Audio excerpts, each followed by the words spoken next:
Hi guys, my name is Vivian Lee and today I'm going to talk about love languages.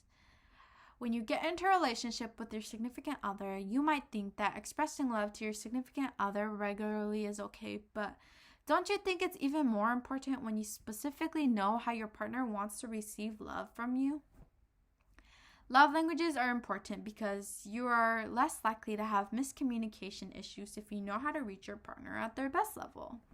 I feel like anyone can have a healthy relationship as long as they just apply love languages.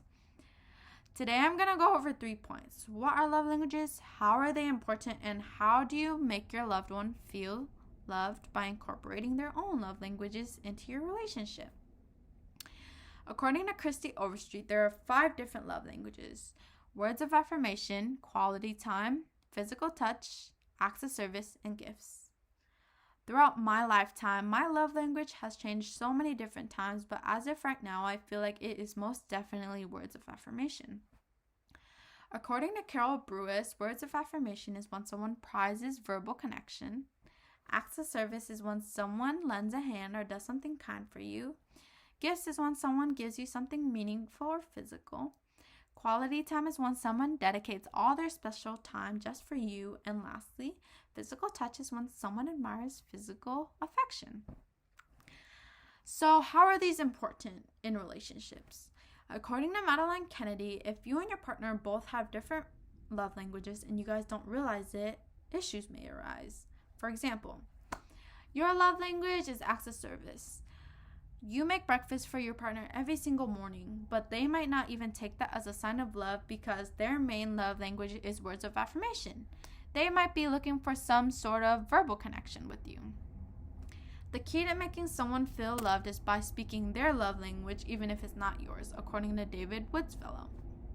Growing up, my family never showed physical affection to me at all, so I had to get used to it when I met my boyfriend. His main love language is physical touch, so when I met him, in order to make sure that he felt 100% loved, I had to make sure that I hugged him every time I saw him, or either gave him a high five or a fist bump. We talked about what love languages are and how they're important in relationships. Now for my final point.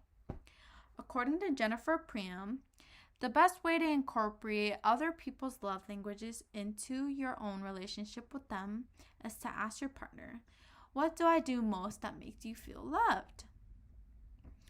Of course, everyone would appreciate all 5 love languages, but 1 or 2 of them specifically would make someone feel most cared for, cherished, and loved. I remember asking my boyfriend to incorporate more words of affirmation because that's what I needed and that's what I felt like I needed to feel most loved. Well, my boyfriend started telling me that he loved me more and that he missed me and that he cared for me and that he was proud of me. That's when I felt most happy in the relationship and most loved, because I felt like someone that cared for me actually listened to me and tried to do things that make me feel loved. In conclusion, I feel like anyone can have a healthy relationship as long as you just apply love languages. Today I talked about 3 points. 1, what are love languages? For example, there are 5 of them: words of affirmation, quality time, physical touch, acts of service, and gifts. 2nd, how are they important in relationships? For example, issues can arise if you and your partner have different love languages and you guys don't realize it. And 3rd, how do you show love for your significant other by incorporating their own love languages? You ask them what you do that makes them feel most loved, and then you take notes, and you actually incorporate it into your daily life with them.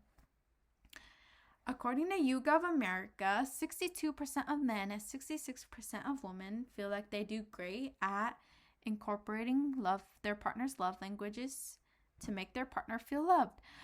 But when they were asked to evaluate how they felt about their partners giving them back their love languages to them, men said 73% of them felt like their partners did good, but only 62% of women felt like their significant others did good at expressing the love languages they wanted to be expressed back to them.